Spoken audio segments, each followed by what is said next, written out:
Bom dia, graça e paz.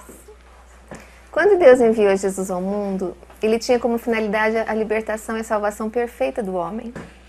Para libertá-lo da sua natureza perversa, é necessário morrer também para o pecado. E Jesus tinha nessa sua missão o objetivo de incluir toda a humanidade, a fim de que toda a humanidade morresse a sua morte. O Natal, então, foi o nascimento de um homem, Jesus de Nazaré. Mas a sua morte foi a morte da humanidade. Ele se tornou solidário com a humanidade quando atraiu a todos no seu corpo sobre o madeiro. Jesus morreu a morte do pecador. Ele não tinha pecado, logo ele não precisava morrer. Mas ao atrair todos a si, ele nos fez participante de sua morte e ele atraiu o nosso pecado, ele se fez pecado por nós. Ele nasceu nesse mundo para morrer a morte do pecador e assegurar ao pecador a sua morte ao pecado. E assim, permitindo o novo nascimento. Na verdade, nós devemos comemorar o novo nascimento. O Natal verdadeiro é o Natal do novo nascimento, da morte para o pecado e um renascer para a vida, uma nova vida. O verdadeiro Natal para qualquer pessoa é quando Jesus nasce no coração e quando reconhecemos realmente que estamos mortos com Cristo na cruz. Há um Natal histórico e um Natal experimental de fé. O histórico relata a vida do Salvador. O Natal de fé revela a vinda do Salvador no meu coração e saber que Jesus vive em mim e eu sou dele, eu vivo nele. Só há lugar para Cristo viver em mim se for despejado o velho homem, que é o corpo do pecado. Não há lugar para Cristo nascer em você se você estiver cheio de si mesmo. Então creia na sua morte, ela já foi realizada, na sua morte em Jesus. E Ele então achará lugar em você para fazer morada. Vamos prestar atenção agora no estudo que vai se iniciar.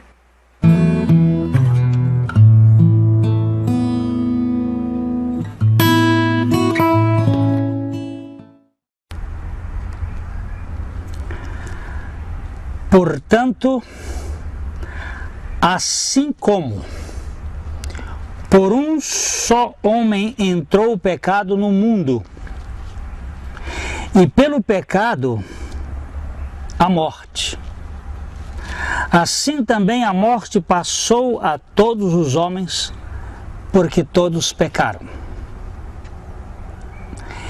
É clara a mensagem da palavra de Deus, mostrando como foi que a humanidade se contaminou, ou como a humanidade ficou contaminada, poluída pelo pecado. Assim como por um só homem entrou o pecado no mundo, e com o pecado entrou a morte, assim também a morte passou a todos os homens, porque todos pecaram. Eu não posso ver o pecado em todos os homens, mas eu posso ver a morte. E a morte é exatamente o atestado do pecado. Se há pecado, é porque há morte. E quando há morte, significa que o pecado entrou na humanidade. Mas o pecado, diz o apóstolo Paulo, até o regime da lei havia pecado no mundo. Mas o pecado não é levado em conta quando não há lei. Se não houver uma placa dizendo proibido entrar nesta rua é contramão, não existe proibição. Mas no momento em que há uma lei, fica caracterizada a rebeldia se você andar contra naquela mão contrária. Entretanto, diz Paulo, reinou a morte desde Adão até Moisés. Moisés foi quando começou a lei. Mas desde Adão até Moisés reinou a morte, ainda que não houvesse lei. Mesmo sobre aqueles que não pecaram à semelhança da transgressão de Adão, o qual prefigurava aquele que havia de vir. Paulo vai mais longe dizendo: todavia não é assim o dom gratuito, como a ofensa. Por quê?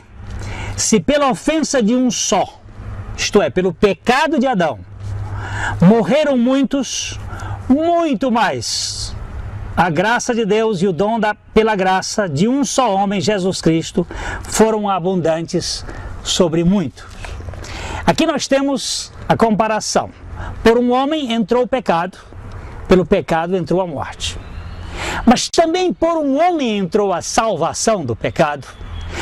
E se este pecado foi abundante para muitos, esta salvação é suficiente para todo aquele que crê.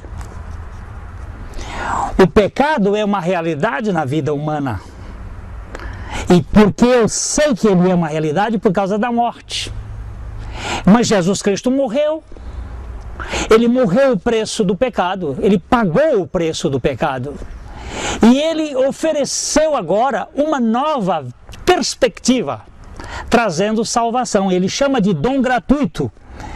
Ele disse: muito mais a graça de Deus e o dom pela graça de um só homem, Jesus Cristo, foram abundantes sobre muitos. E Paulo vai entrar aqui de modo muito interessante. Em Romanos capítulo 5, ele está dizendo: o dom, entretanto, não é como no caso em que somente um pecou. Porque o julgamento derivou de uma só ofensa para a condenação, mas a graça transcorre de muitas ofensas para a justificação. Como é que isso pode ser entendido? É que a condenação veio de um só homem e ela passou a todos os homens. Todos pecaram, todos estão cheios de condenação. De Adão para a humanidade. Agora, o dom gratuito veio de todas essas ofensas para Cristo. Vamos usar aqui a expressão da seguinte maneira: de Adão divergiu tudo para a humanidade. Da diversidade da humanidade, dessa divergência, veio a convergência para Cristo. Todos os pecados, os meus, os seus e os de todos os outros, foram para Cristo. Então ele diz aqui no verso 16: o dom, entretanto, não é como no caso que somente um pecou. Porque o julgamento derivou de uma só ofensa para a condenação, mas a graça transcorre de muitas ofensas para a justificação. Todos os pecados, todas as ofensas de todos os homens em todos os lugares foram jogadas para Cristo.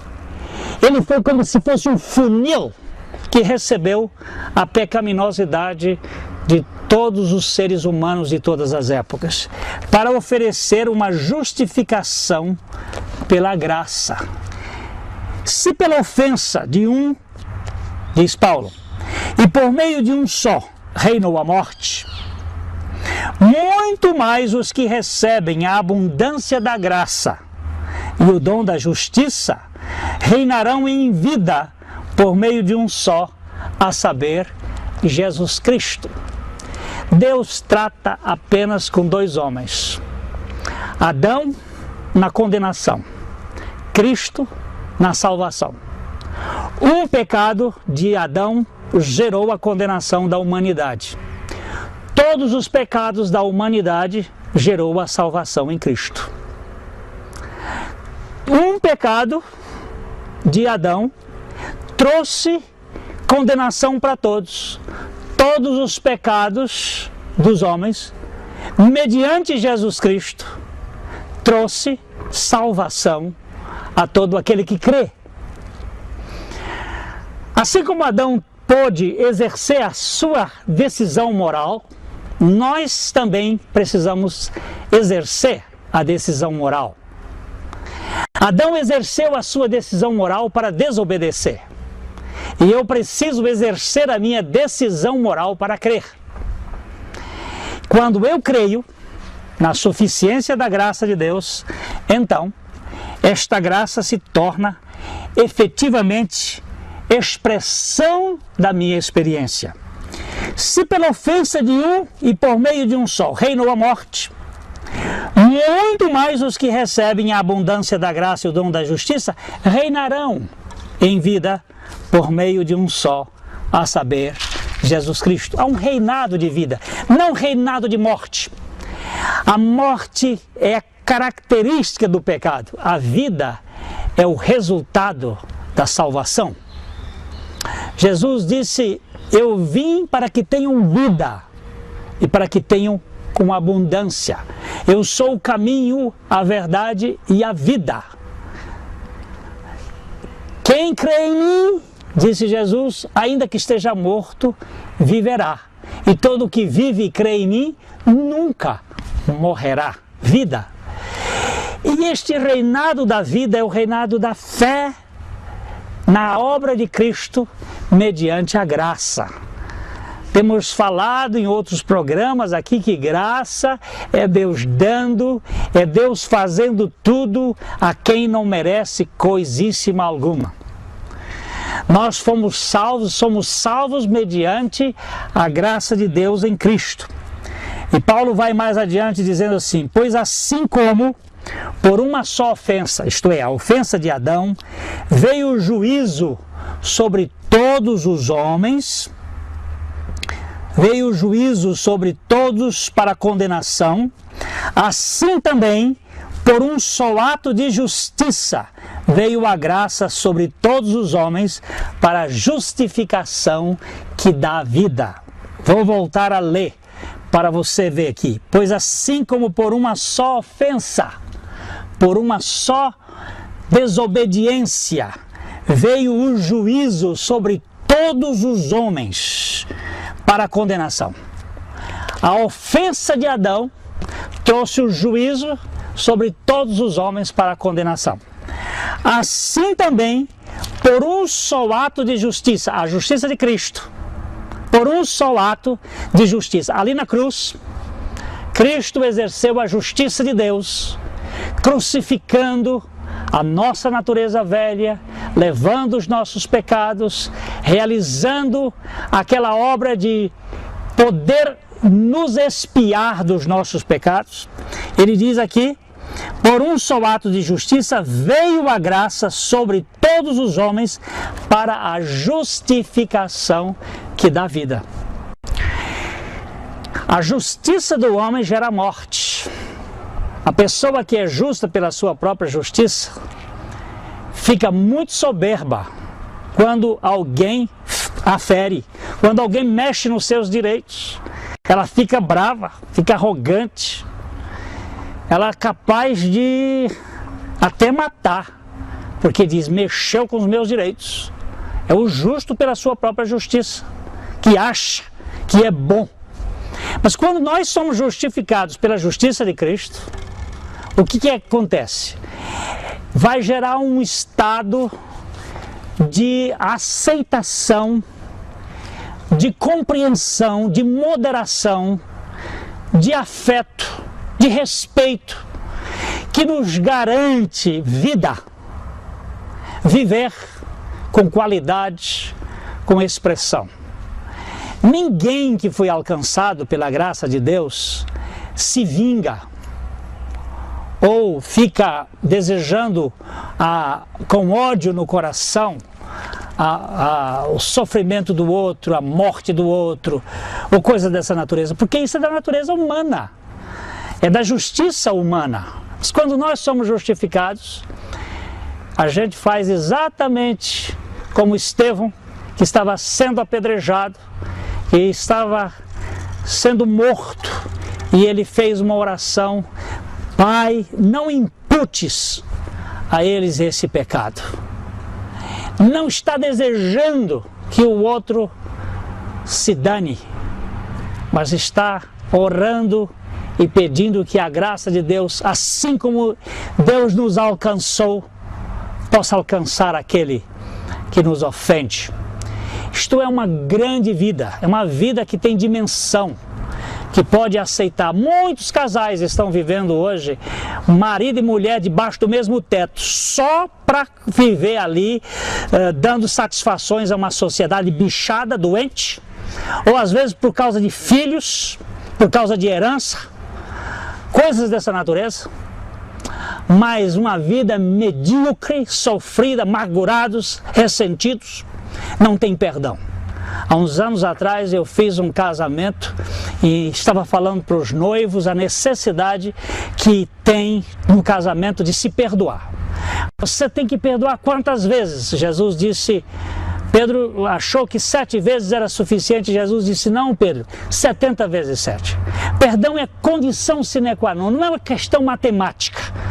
É que você não pode viver sem perdoar. Se você viver sem perdoar, essa falta de perdão, este ódio vai ser como que um carcereiro na sua vida, vai lhe prender. Eu estava falando isto lá nesse casamento e havia um casal sentado lá que tinha vindo de uma outra cidade do interior de São Paulo. E esse casal então depois chegou perto de mim e disse, o senhor fez hoje o casamento de mais gente aqui. Disse, como assim? Nós nos casamos hoje. Aí eles disseram que estavam casados há mais de 30 anos, mas fazia 17 anos que eles estavam debaixo do mesmo teto, vivendo ali, mas amargurados, ressentidos, não dormiam juntos, cada um num quarto. E naquele momento, quando nós falamos sobre o perdão, que Deus nos perdoa em Cristo, e com o perdão de Deus nós podemos perdoar o outro, ele virou para ela e disse, você me perdoa por tudo aquilo que eu já lhe fiz? E ela olhou para ele e disse, você me perdoa por tudo que eu tenho feito para você? E naquele instante os dois estavam se reconciliando. Depois eles disseram assim, de um tom de brincadeira, e dizendo, nós vamos embora que faz 17 anos que nós não temos lua de mel. E nós ficamos louvando a Deus porque o Deus da graça é um Deus que perdoa e que nos dá condições de perdoar. Porque o Evangelho de Jesus Cristo é o Evangelho do perdão, da justificação, que nos garante também a condição de perdoar aqueles que nos ofendem. É um Evangelho maravilhoso. Você precisa conhecer de perto este Evangelho. Eu preciso dessa experiência da intimidade com o Senhor Jesus Cristo. E Deus lhe dê a revelação da pessoa sublime de Cristo Jesus, o poder de Deus para a salvação de todo aquele que crê. Amém.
Nós louvamos a Deus pela palavra da cruz, porque através do conhecimento dela, nós recebemos a revelação de que somos portadores de uma natureza perversa e que somente a cruz de Cristo é capaz de desfazer, de destruir essa natureza. Louvamos ao Senhor Jesus porque no ato da sua morte houve a nossa inclusão. Na sua ressurreição nós obtivemos da sua vida. Louvamos ao Senhor porque essa palavra é uma palavra que transforma e é uma palavra que nos impulsiona no crescimento do Senhor Jesus. Que Ele, nesse novo ano, seja o tudo, o nosso tudo. O nosso papai é Deus, o Criador do universo, nosso Deus Todo-Poderoso. E o maior presente desse Natal, que a gente ouve muito falar em presente, foi o presente da pessoa de Cristo que Deus já nos deu, que nós o recebemos. Para mim, particularmente, uma grande alegria ter conhecido essa mensagem da cruz, nossa inclusão no corpo de Cristo e a nossa ressurreição juntamente com Ele. De fato, quando conhecemos essa mensagem, essa palavra, nós somos libertos de nós mesmos, da nossa religião, somos libertos daquilo que nós somos. O pecado foi completamente extirpado lá naquela cruz, ganhamos a vida de Cristo. Nós esperamos que continuamos juntos o ano que vem, se essa for a vontade do nosso Deus, e queremos desejar a todos que tenham um final de ano na graça de Deus, sabendo que a nossa única esperança é o Senhor Jesus Cristo, né? Porque tudo passa, mas a palavra de Deus não passa. Então a nossa oração é que a palavra de Deus permaneça firme nos nossos corações, nos corações daqueles que nos acompanharam durante esse ano, e que nós possamos de fato conhecer o Senhor Jesus Cristo como tudo de Deus para nós. É uma palavra viva e eficaz, o qual nós cremos nela e queremos passar compartilhar com todos os outros. Então o programa é baseado só em estudo bíblico. Ele não é baseado a questão de propagandas, igreja, nem nada, nem mudar nada. É questão só de pregar a palavra e estudar a Bíblia junto com vocês. Que o Senhor, na sua infinita misericórdia, te conceda a graça do Natal verdadeiro, que é o Natal do novo nascimento. Um bom Natal para você e para toda a sua família.